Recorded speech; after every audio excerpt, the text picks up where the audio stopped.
Assalamualaikum anak-anak. Alhamdulillah kita bisa bertemu lagi walaupun di tengah kondisi yang saat ini tidak menentu ya. Semoga itu tidak menjadi halangan untuk kita tetap belajar dan menjaga semangat kita. Dan insya Allah kali ini Bapak akan menyampaikan sebuah topik, dan kira-kira topiknya apa? Mari kita saksikan bersama setelah ini. Kita lanjutkan. Sekarang di screen Bapak sudah tampilkan sebuah gambar anak-anak yang berkumpul dengan baju pramuka dan seperti ceria sekali. Kira-kira apa yang mereka rasakan? Perasaan apa sih yang mereka rasakan saat itu? Silakan kalian jawab ya. Lalu gambar berikutnya ada siswa yang menangis. Kira-kira kenapa ya? Jadi seperti ada keterkaitan antara foto yang pertama mempunyai banyak teman, dan saat ini foto yang kedua sepertinya ada satu anak yang dikucilkan. Ya, hari ini topik yang akan dibahas adalah stop bullying. Apa sih bullying? Kita lanjut ya. Screen berikutnya ada satu kalimat yang cukup bisa kita perhatikan. Jika kalian pernah melakukan atau merasakan ejekan, permusuhan atau pukulan, kalian bisa saja menjadi pelaku bullying atau bahkan menjadi korban bullying. Lalu bullying itu apa? Kita jawab sekarang. Bullying atau bahasa Indonesia itu perundungan, merupakan sebuah pelaku tindakan agresif yang melibatkan ketidakseimbangan kekuatan yang merugikan orang lain tentunya. Perilaku agresif ini dilakukan berulang. Jadi contoh misalkan ada orang yang mempunyai kekuatan yang lebih, misalkan badannya tinggi besar, membuli orang yang badannya kecil misalkan atau kurus, ataupun misalkan orang yang mempunyai teman yang banyak membuli orang yang tidak mempunyai teman, seperti itu. Ada 3 ciri yang perlu diperhatikan terkait bullying. Pertama, ketidakseimbangan kekuatan, lalu ada intimidasi, dan perilakunya berulang. Ketidakseimbangan kekuatan tentunya ada yang mempunyai power tadi ya, sebagai pelaku bullying, dan korbannya itu tentunya mempunyai power yang lebih rendah. Jadi itu bisa menjadi sebuah ciri-ciri bullying. Dan intimidasi itu adanya sebuah pressure atau tekanan yang dilakukan oleh pelaku bullying ke korbannya. Misalkan contohnya, misalkan di sekolah ada PR, lalu ada si A meminta tolong si B untuk mengerjakan PR-nya. Nah, si B ini mempunyai kekuatan, lalu mengintimidasi, awas kamu ya kalau enggak ngerjain PR aku nanti bla bla bla bla bla. Nah itu ciri-ciri bullying, dan itu dilakukan secara berulang-ulang. Lalu jenis bullying apa aja sih? Jenis bullying itu ada 4. Pertama, bullying fisik. Apa bullying fisik? Nanti kita bahas bersama. Lalu berikutnya ada bullying verbal, bullying secara sosial, dan tentunya yang saat ini sedang marak, cyberbullying, karena penggunaan media sosial yang dimana-mana, dan pada akhirnya ini menjadi sebuah media atau menjadi sebuah wadah yang pelaku bullying bisa beraksi.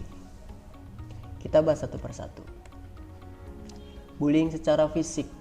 Apa aja sih bullying secara fisik? Ya, memukul, menendang, mengeroyok, menjambak, dan lain sebagainya. Itu ya. Jadi memang misalkan minta uang secara paksa gitu. Lalu kita lihat ada tayangan contohnya ya, bullying secara fisik.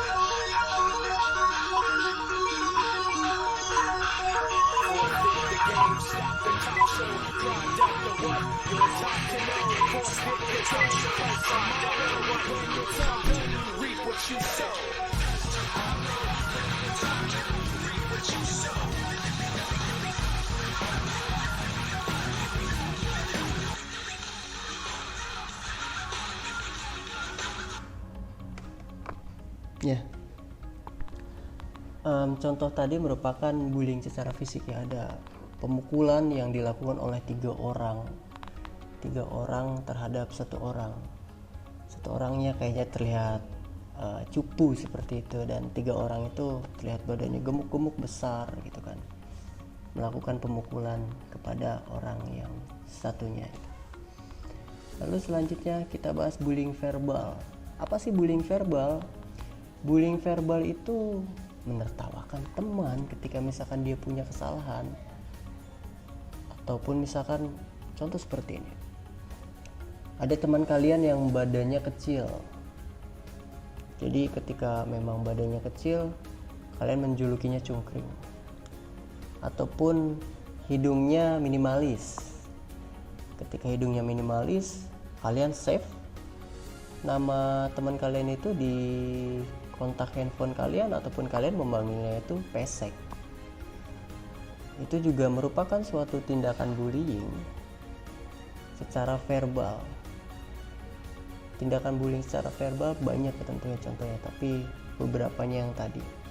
Lalu juga ada meneriaki misalkan, ataupun memanggil nama dengan nama sebutan orang tuanya. Misalkan namanya Benny, ternyata dia dipanggil itu di sekolah ataupun di luar sekolah sebutan orang tua, nama orang tuanya yang dipanggil. Itu merupakan bullying secara verbal, dan mari kita saksikan bersama-sama apa sih atau contohnya seperti apa real di lapangan ketika misalkan bullying secara verbal. Kita saksikan bersama ya. Verbal bullying ataupun name calling sering diremehkan namun berdampak luar biasa.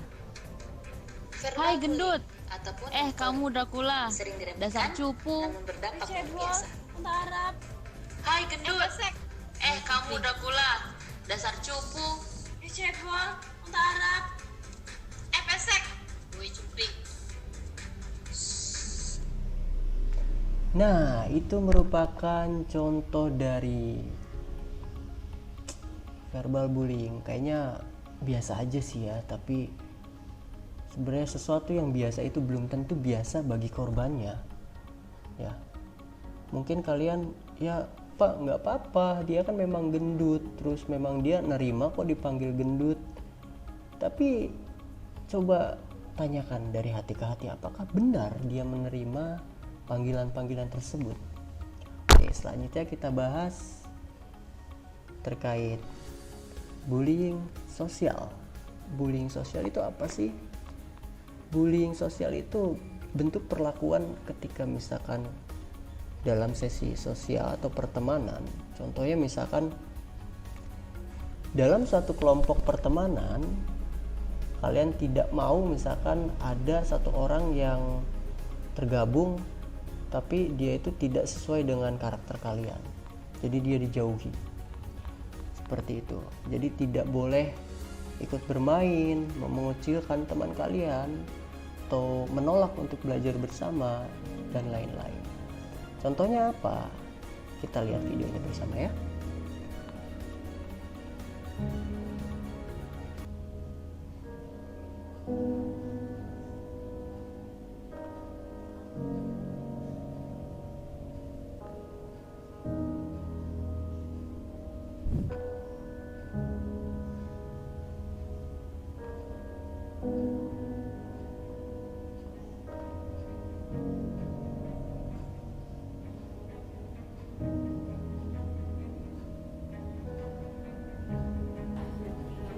Ngapain duduk-duduk di sini? Jauh-jauh sana.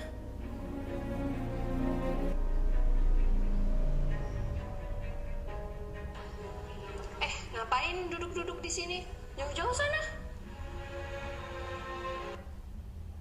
Ya, walaupun videonya agak sedikit mengalami gangguan, mudah-mudahan itu tidak menghilangkan esensi dari tayangan tersebut. Jadi memang tadi contoh perilaku tindakan bullying ketika di lingkungan sosial, salah satunya misalkan ada teman kalian yang ingin duduk di kursi kosong di samping kalian ketika di kelas, tetapi kalian tidak mengizinkannya untuk duduk di situ. Kamu ngapain duduk di sebelah saya? pergi sana. Itu salah satu contoh bullying sosial juga ya. Lalu berikutnya kita lihat ada terakhir cyberbullying. Contohnya mengedit gambar lalu mempostingnya di media sosial. Siapa sih korban cyberbullying di sekolah itu kira-kira? Bisa teman kalian, bisa juga guru-guru ataupun yang lainnya.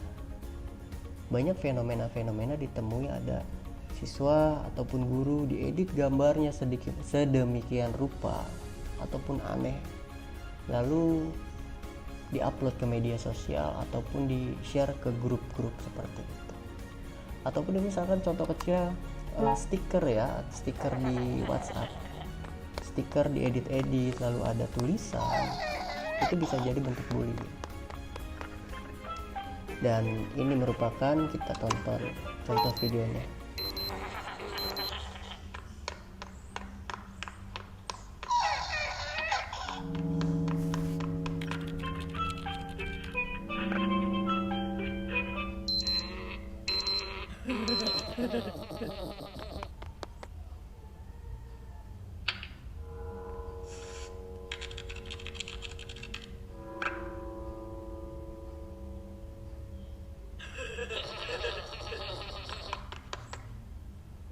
Ya, itu video yang tadi ya. Jadi memang cyberbullying itu basisnya memang dari internet.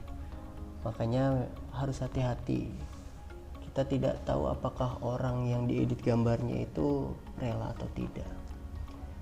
Seperti itu. Lalu apakah misalkan cyberbullying juga misalkan ada suatu konten di Instagram ataupun YouTube, terus kalian di situ komen mencaci maki atau mengumpat dengan kata-kata kasar, itu juga merupakan cyberbullying. Dan ini merupakan siklus-siklus bullying ya.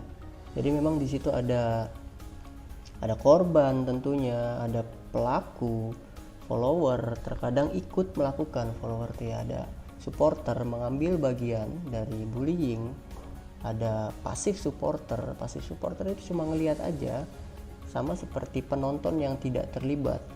Lalu ada pembela pasif yang tidak menyukai bullying tetapi tidak tahu bagaimana cara menolong.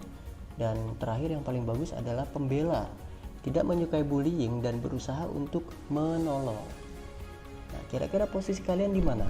Apakah menjadi korban, pelaku bullying, follower, pembela, ataupun yang mana? Bahaya bullying tentunya menimbulkan ketakutan ya.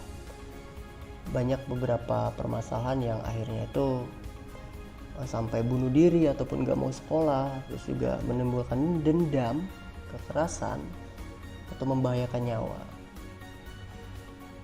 Banyak fenomena-fenomena yang siswa bunuh diri karena bullying. Lalu bagaimana cara mencegahnya?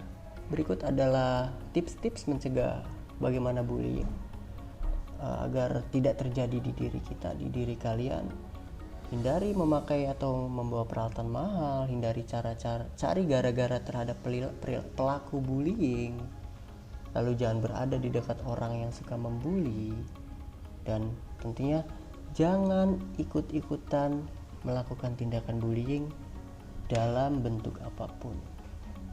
Karena gimana pun juga itu akan memicu ketika kalian menjadi pelaku bullying, tidak 100% akan membuat kalian aman terhadap gangguan atau akan menjadi korban bullying. Sama-sama pelaku bullying akan bisa saling membuli juga tentunya. Dan terakhir, bagaimana melawan tindakan bullying? Pertama, jadilah orang yang percaya diri. Ketika menjadi korban bullying, kalian percaya diri bahwa apa yang dilakukan kepada orang terhadap kalian itu tidak akan berpengaruh tentunya. Kalian harus mempunyai tingkat kepercayaan diri yang tinggi, lalu bersikap tenang dalam menghadapi situasi ini. Dan tentunya kalau misalnya ada sesuatu, kalian harus menjadi penolong terhadap korban bullying dan melaporkan tindakan tersebut kepada guru tentunya ya. Baik, itu saja. Terima kasih, mudah-mudahan bisa dipahami. Assalamualaikum warahmatullahi wabarakatuh. Sampai berjumpa lagi di materi berikutnya.